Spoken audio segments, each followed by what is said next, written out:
Hi everyone, welcome to another video of Sunday Morning Drives. Today I'm driving the Volkswagen Tayron. This is a new 7-seater SUV from Volkswagen that replaces the Tiguan Allspace. This is the R-Line spec, which is the highest spec in the Tayron family. This car comes with a 2-liter turbocharged petrol engine that produces 265 horsepower and 400 Newton meters of torque. So it's an all-wheel drive vehicle with 4Motion system that is paired up with a 7-speed DCT gearbox. The new Tayron looks very stunning. It has a very strong and sturdy and very solid feel to the car.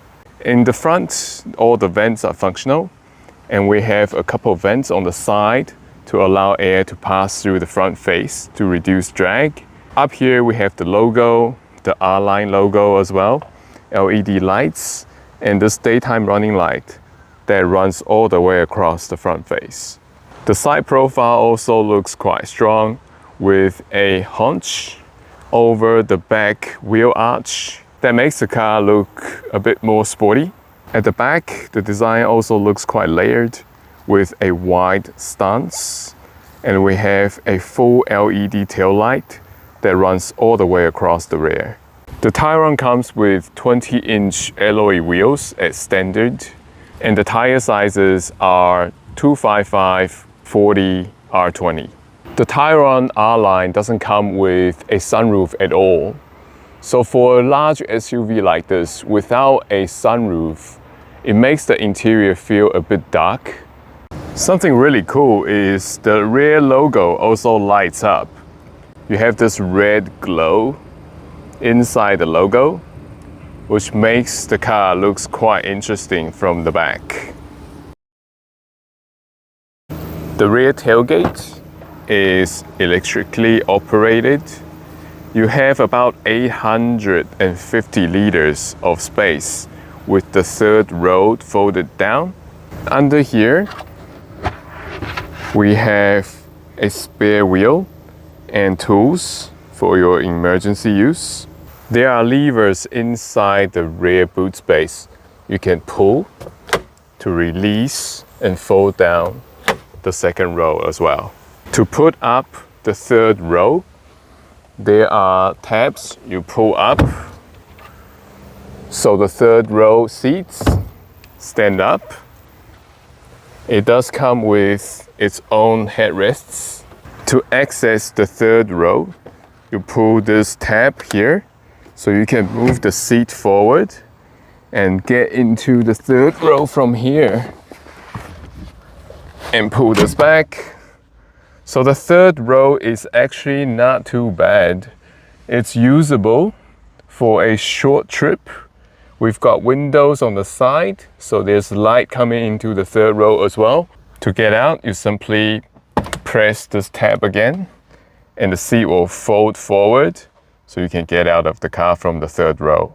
To fold the third row back, you push the headrest down and you press this lever here to release and fold down the third row.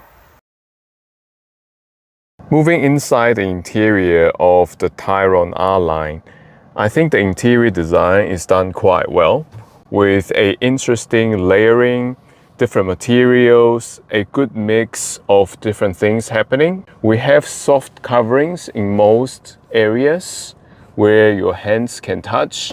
On the top here, this is soft material. We have Alcantara, and with this blue stitching all around the car for the R-Line. Alcantara here as well, ambient lighting panels. These are plastic. Down here we have large door bins, so this is a very practical car. Leather for where your arms rests are. The seats are all covered in leather with this really nice blue detail, blue stitching on them. Over in the center here, we have a storage tray on the top, wireless charging down the bottom, and a couple of charging ports. There are a couple of cup holders with this special tray you can also remove and put it back. We have a storage area down here with a divider. Again, you can move it around to the front or the back, a 12-volt socket, and an armrest. You can move forward, back, and change the angle of it for your arm to rest on. This knob here in the center with a screen on the top, it's a volume controller. But if you press it down, you can actually select your drive modes from Eco, Comfort, Sport, Individual, Off-Road to Snow.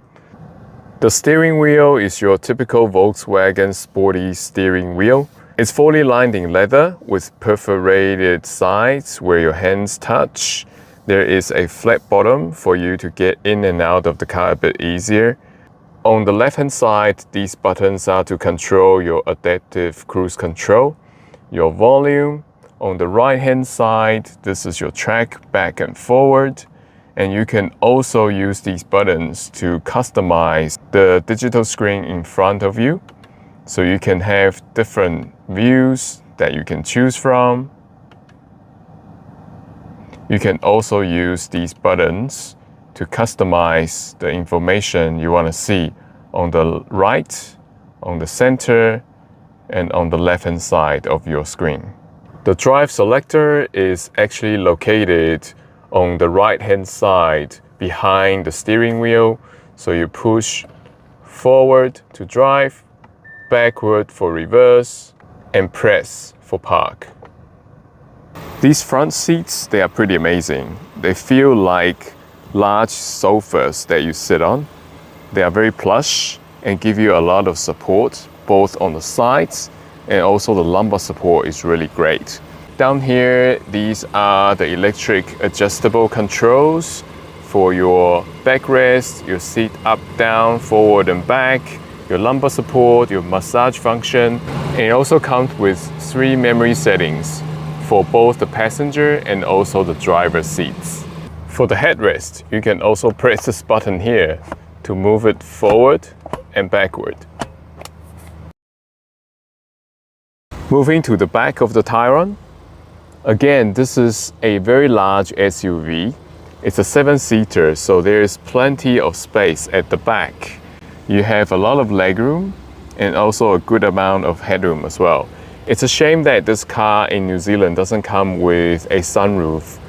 At the center here, we also have a separate control panel for the rear passengers to control their temperature.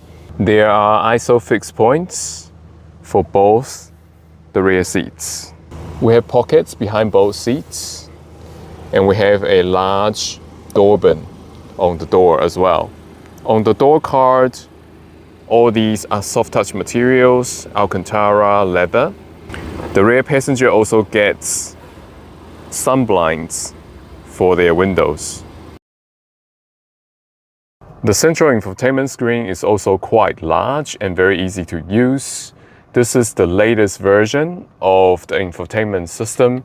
So this is the home button here. Once you press that, you have quick access tabs that you can go into. Down here, you have the climate control, and you can control volume and also your temperature. The Tayron also comes with a very amazing set of front seats with heated function and also cooled function. Also, if you press here, there is a massage function for these seats as well. On the top right, these are quick access buttons for all your apps, your car setup, your assist systems. This car comes with a whole range of safety features, your drive modes, your telephone, and your engine auto start stop on and off. This car comes with a few drive modes from Eco, Comfort, Sport, Individual, Off-Road and Snow. So this basically covers almost all driving situations in your daily driving. In individual mode, you can also customize quite a lot of stuff. So DCC is your damping from the most comfort, which is the softest, to the firmest, which is sportier setting. And you can also configure your all-wheel drive, your steering, your drive, which is your power, your ACC, your light assistance, and your air conditioning. So there's quite a bit of customizability. You can also change your ambient lighting from here. There are quite a few different themes you can choose from. I'm right now in comfort mode, which is your standard mode when you start up the car. So this car is a large car. It's a big SUV with 7 seats. So you do feel the size of it on the road. And while you're accelerating and decelerating, you do feel the weight there present all the time. But the suspension in comfort mode is really good though. It feels really compliant, rides over bumps and imperfections really well. The steering of this car is quite light in comfort mode. So it's very easy to use and very easy to handle, to drive. In terms of sitting position, you sit really high above the road. This is quite a tall car, so you feel this very commanding position. The visibility is also very good. The interior quality and design of this car is pretty good. There's no rattles or squeaking whatsoever when the road gets a bit bumpy. The interior still feels very solid, very cohesive. Also, it's very quiet inside this car. The NVH is done really well. You hear a little bit of tire noise, but that's all about it. The brakes on this car is also really good. The brake feel is really confidence inspiring. There are a lot of initial bite when you press down the brake pedal. Let's see what happens if I switch this car into sport mode.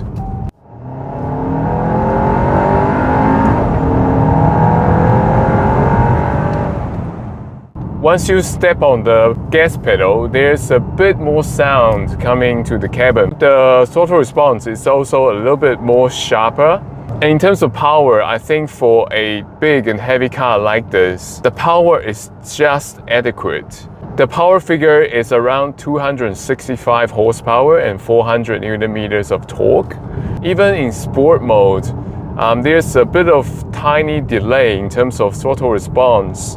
There's a bit of turbo lag, and the power is not plenty, but it's just enough. In terms of handling, right now I am driving on a twisty back road. I'm not driving very fast because this is definitely not a sports car. And with its weight and size, you can definitely feel it's a little bit out of place if you're trying to drive this car quickly on a back road like this. But to give it credit, I think for what it is, it controls its body motion, its composure, and its body roll quite well, especially in sport mode where the damper becomes a bit firmer. This car comes with a 4Motion 4-wheel drive system, which helps in terms of traction. So in any situations, even in the wet, going through some gravel roads, and doing some light off-roads, this car can handle them all really well as well. So what do I think of the Tayron R-Line? It's really good for family use because it's got 7 seats and it's got plenty of space inside. The entry-level Tayron starts at 79,000 New Zealand dollars and the Tayron R-Line is around 97,000 New Zealand dollars. I think it's actually quite well priced for a high-end 7-seater SUV. A few things I don't like about the car though is it's without a sunroof. As you can see, the interiors is actually quite dark. And a sunroof is actually quite a standard feature nowadays for high-end SUVs. Second thing is the power it produces. Right now the power is just enough, but if it had more power, it will make this car feel a bit more potent. And also in sport mode, I wish there could have been a bit more sound from the engine and from the exhaust, just to make sport mode a little bit more exciting. But overall, I think this is a nice car. So if you're looking for a large 7-seater SUV, do give this a try. Thank you for watching and hope to see you in our next video.